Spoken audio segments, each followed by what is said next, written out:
Hi hello ಎಲ್ರಿಗೂ ನಮಸ್ಕಾರ. Welcome to my YouTube channel. ಯಾರೆಲ್ಲ ನನ್ನ ಚಾನಲನ್ನು ನೋಡ್ತಿದ್ದೀರಾ ಪ್ಲೀಸ್ ಸಪೋರ್ಟ್ ಮಾಡಿ, ಸಬ್ಸ್ಕ್ರೈಬ್ ಆಗಿ.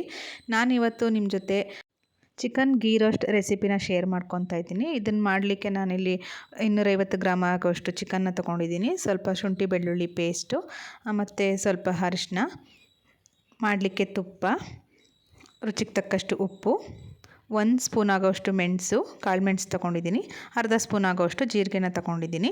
ನಾನಿಲ್ಲಿ ಖಾರಕ್ಕೆ ಬೇರೆ ಯಾವುದೇ ರೀತಿ ಚಿಲ್ಲಿಗಳನ್ನೆಲ್ಲ ಬಳಸ್ತಿಲ್ಲ. ನಾನು ಕಂಪ್ಲೀಟಾಗಿ ಮೆಣಸನ್ನು ಉಪಯೋಗಿಸೇ ಮಾಡ್ತಿರೋಂಥದ್ದು. ಇದು ಖಾರ ಕಮ್ಮಿ ಇರುತ್ತೆ, ಬೇಕು ಅಂದರೆ ನೀವು ಖಾರ ಜಾಸ್ತಿ ಹಾಕ್ಕೊಬೋದು. ಸ್ವಲ್ಪ ಕರಿಬೇವು ತೊಗೊಂಡಿದ್ದೀನಿ. ಮೊದಲಿಗೆ ಜೀರಿಗೆ ಮತ್ತು ಮೆಣಸನ್ನ ಪುಡಿ ಮಾಡ್ಕೊತಾ ಇದ್ದೀನಿ. ನಾನಿಲ್ಲಿ ಮಕ್ಳಿಗೋಸ್ಕರ ಈ ಡಿಶ್ನ ಪ್ರಿಪೇರ್ ಮಾಡ್ತಾಯಿದ್ದೀನಿ, ಹಾಗಾಗಿ ಖಾರನ ಸ್ವಲ್ಪ ಕಮ್ಮಿನೇ ಹಾಕ್ಕೊಂಡಿದ್ದೀನಿ. ಸ್ಪೈಸಿ ಆಗಿದ್ದರೆ ಮಕ್ಕಳು ತಿನ್ನೋದಕ್ಕೆ ಇಷ್ಟಪಡೋದಿಲ್ಲ, ಹಾಗಾಗಿ ಬೇಕು ಅಂದರೆ ಖಾರನ ನೀವುಗಳು ಹಾಕೊಬೋದು. ನೋಡಿ, ಇವಾಗ ಇದು ಈ ಥರ ಪುಡಿಯಾಗಿದೆ. ಇಷ್ಟ ಆದರೆ ಸಾಕು. ನಾನು ತೋರಿಸ್ತಿದ್ದೀನಿ ನಿಮಗೆ. ಇಷ್ಟು ಪುಡಿ ಮಾಡ್ಕೊಂಡಾದಮೇಲೆ ಇದಕ್ಕೆ ನಾನು ಚಿಕನ್ನ ಸೇರಿಸ್ಕೊತಾ ಇದ್ದೀನಿ. ಸ್ವಲ್ಪ ಶುಂಠಿ ಬೆಳ್ಳುಳ್ಳಿ ಪೇಸ್ಟು, ರುಚಿಗೆ ತಕ್ಕಷ್ಟು ಉಪ್ಪು ಹಾಕೋತಾ ಇದ್ದೀನಿ, ಮತ್ತು ಕರಿಬೇವು. ಇದು ಎಷ್ಟನ್ನು ಸೇರಿಸಿ ಸಣ್ಣದಾಗಿ ಮೆತ್ತಗೆ ಹಾಗೇ ಗೆಚ್ಕೊಬೇಕು. ಅದು ಉಪ್ಪು, ಶುಂಠಿ ಬೆಳ್ಳುಳ್ಳಿ ಇದೆಲ್ಲ ಚಿಕನ್ಗೆ ನೀಟಾಗಿ ಹಿಡಿಬೇಕು. ಹಾಗಾಗಿ ನೀಟಾಗಿ ಮಿಕ್ಸ್ ಮಾಡಿಕೊಂಡು ಅದನ್ನು ಸಣ್ಣದಾಗಿ ಗೆಚ್ಕೊತಾ ಇದ್ದೀನಿ.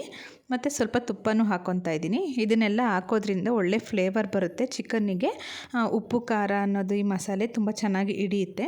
ತುಂಬ ಜೋರಾಗಿ ಅದನ್ನು ಗೆಚ್ಕೊಳ್ಳೋದು ಬೇಡ, ಲೈಟಾಗಿ ಹಾಗೇ ಗೆಚ್ಕೊಂಡು ಇಟ್ಕೋಬೇಕು.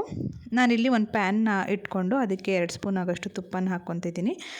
ಈ ಚಿಕನ್ಗೆ ಕಂಪ್ಲೀಟಾಗಿ ತುಪ್ಪನೇ ಯೂಸ್ ಮಾಡೋದ್ರಿಂದ ಸ್ವಲ್ಪ ತುಪ್ಪ ಜಾಸ್ತಿ ಬೇಕಾಗುತ್ತೆ. ಮನೆಯಲ್ಲಿ ಮಕ್ಕಳಿರುವಂಥವ್ರು ಈ ಒಂದು ರೆಸಿಪಿನ ಖಂಡಿತವಾಗ್ಲೂ ಟ್ರೈ ಮಾಡಲೇಬೇಕು. ಯಾಕಂತಂದರೆ ಮಕ್ಕಳುಗಳು ತುಂಬಾ ಇಷ್ಟಪಟ್ಟು ತಿಂತಾರೆ ಇದನ್ನು. ಮಕ್ಕಳುಗಳಿಗೆ ಮೈಲ್ಡಾಗಿರಬೇಕು ಮಸಾಲೆಗಳೆಲ್ಲ, ತುಂಬ ಮಸಾಲೆ ಎಲ್ಲ ಆದರೆ ಇಷ್ಟಪಡೋದಿಲ್ಲ.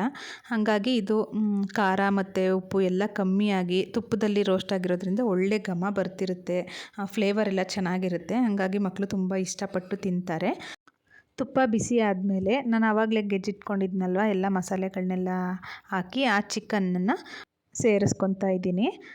ನಾನು ಮೊದಲೇ ಹೇಳ್ದಂಗೆ ಇದು ತುಂಬಾ ಖಾರ ಕಮ್ಮಿ ಹಾಕಿ ಮಾಡ್ತಿರೋ ಅಂಥ ಡಿಶ್ಶು.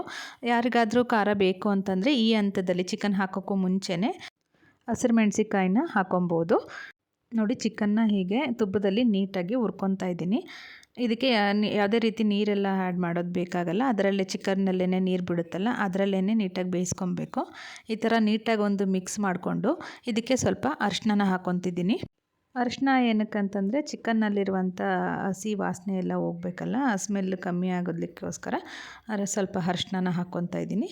ಹಾಕ್ಕೊಂಡು ನೀಟಾಗಿ ಮಿಕ್ಸ್ ಮಾಡಿಕೊಂಡು ನಾನಿಲ್ಲಿ ಹುರ್ಕೊತಾ ಇದ್ದೀನಿ ತುಪ್ಪದಲ್ಲೇ. ಇದಿಷ್ಟನ್ನು ಮಿಕ್ಸ್ ಮಾಡೆಲ್ಲ ಆದಮೇಲೆ ಒಂದು ಮುಚ್ಚಳನ ಮುಚ್ಚಿ ಲೋ ಫ್ಲೇಮ್ನಲ್ಲಿ ಇದನ್ನು ಒಂದು 10 ನಿಮಿಷ ಬೇಯಿಸ್ಕೊಬೇಕು. ನೋಡಿ, 10 ನಿಮಿಷ ಬೇಯಿಸ್ಕೊಂಡಿದ್ದೀನಿ. ಇದು ಈ ಥರ ನೀರು ಬಿಟ್ಕೊಂಡಿದೆ. ಚಿಕನ್ನಲ್ಲಿ ಬಿಡುವಂಥ ನೀರಿನಲ್ಲೇ ಬೇಯಿಸ್ಕೊಬೇಕು, ಎಕ್ಸ್ಟ್ರಾ ಇದಕ್ಕೆ ನೀರೆಲ್ಲ ಆ್ಯಡ್ ಮಾಡೋಂಗಿಲ್ಲ. ನೀಟಾಗಿ ಒಂದು ಸರ್ತಿ ಮಿಕ್ಸ್ ಮಾಡಿಕೊಂಡು ಮತ್ತೆ ಇದನ್ನು ಮುಚ್ಚಳ ಮುಚ್ಚಿ ಬೇಯಿಸ್ಕೊತಿದ್ದೀನಿ. ನೋಡಿ, ಈ ಥರ ಕಂಪ್ಲೀಟಾಗಿ ಇದು ಬೆಂದಿದೆ. ಚಿಕನ್ನಲ್ಲಿರುವಂಥ ನೀರೆಲ್ಲ ಬೆಂದು ಅದು ತುಪ್ಪನ ನೀಟಾಗಿ ಬಿಟ್ಕೊಂಡಿದೆ. ಈ ಹಂತದಲ್ಲಿ ನಾವು ಕೊತ್ತಂಬರಿ ಸೊಪ್ಪನ್ನ ಹಾಕ್ಕೊಂಡು ನೀಟಾಗಿ ಮಿಕ್ಸ್ ಮಾಡಿಕೊಂಡ್ರೆ ಆಯಿತು. ಸೂಪರ್ ಟೇಸ್ಟಿಯಾಗಿರುವಂತಹ ಒಂದು ಚಿಕನ್ ಗೀ ರೋಸ್ಟು ಮನೆಯಲ್ಲೇ ರೆಡಿ ಆಗುತ್ತೆ. ಮಕ್ಕಳಿಗೆಲ್ಲ ತುಂಬಾ ಇಷ್ಟ ಆಗುತ್ತೆ. ಒಂದು ಸರ್ತಿ ಟ್ರೈ ಮಾಡಿ. ನೋಡಿದ್ರಲ್ವ ಫ್ರೆಂಡ್ಸ್, ತುಂಬ ಕಮ್ಮಿ ಇಂಗ್ರೀಡಿಯೆಂಟ್ಸ್ನ ಬಳಸಿ ಮನೆಯಲ್ಲೇ ಚಿಕನ್ ಗೀ ರೋಸ್ಟ್ನ ಹೆಂಗೆ ಮಾಡೋದು ಅಂತ. ಐ ಹೋಪ್ ಈ ರೆಸಿಪಿ ನಿಮಗೆ ಇಷ್ಟ ಆಗಿದೆ ಅಂತ ಭಾವಿಸ್ತೀನಿ. ಇಷ್ಟ ಆಗಿದರೆ ಪ್ಲೀಸ್ ನನ್ನ ಚಾನಲ್ನ ಸಬ್ಸ್ಕ್ರೈಬ್ ಆಗಿ ಸಪೋರ್ಟ್ ಮಾಡಿ. Thank you all.